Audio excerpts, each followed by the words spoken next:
Shalom Obracha, mes chers amis. Je vous avais envoyé une petite vidéo. Je voudrais répéter ce que je dis, mais dans un autre langage.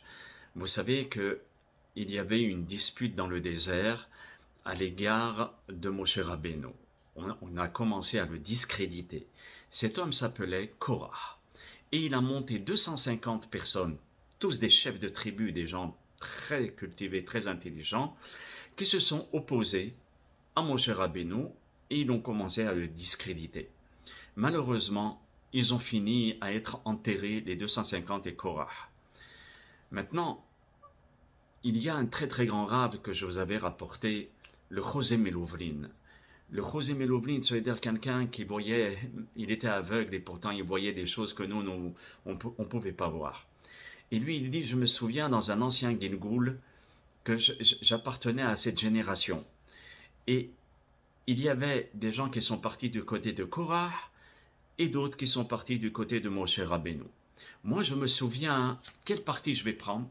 Eh bien, mes chers amis, c'était tellement complexe que le José Melouvlin n'arrivait pas à prendre un parti. Alors, qu'est-ce qu'il a décidé à dire dans son cours à ses élèves?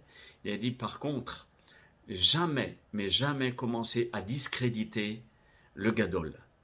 Ou bien on peut ne pas être d'accord, on peut dire je ne comprends pas son attitude ou bien sa façon de penser, mais attention, toujours, mais toujours se soumettre aux grands de notre génération. Le Moshe Rabbeinu de l'époque, il est encore dans nos générations, comme la Torah nous dit, tu écouteras les sages de ta génération.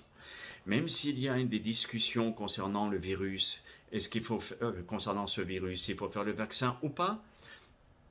Il y a des professeurs pour, des professeurs contre et des rabbanim pour, contre, etc. Mais lorsque des Rav Kanievski, des Rabbi Yosef Yitzhak, des Rabbi Lao, des gens qui sont d'une érudition et qui sont la lumière du peuple d'Israël, de dire qu'ils ont été soudoyés ou bien on les a manipulés, à ce moment-là, on commence à rentrer dans un système de discréditer la Torah tout entière. Ce que le Hacham dit, même si nous ne le comprenons pas, on se soumet. Et c'est ça, si vous voulez, toute la différence entre le Hacham et le sot.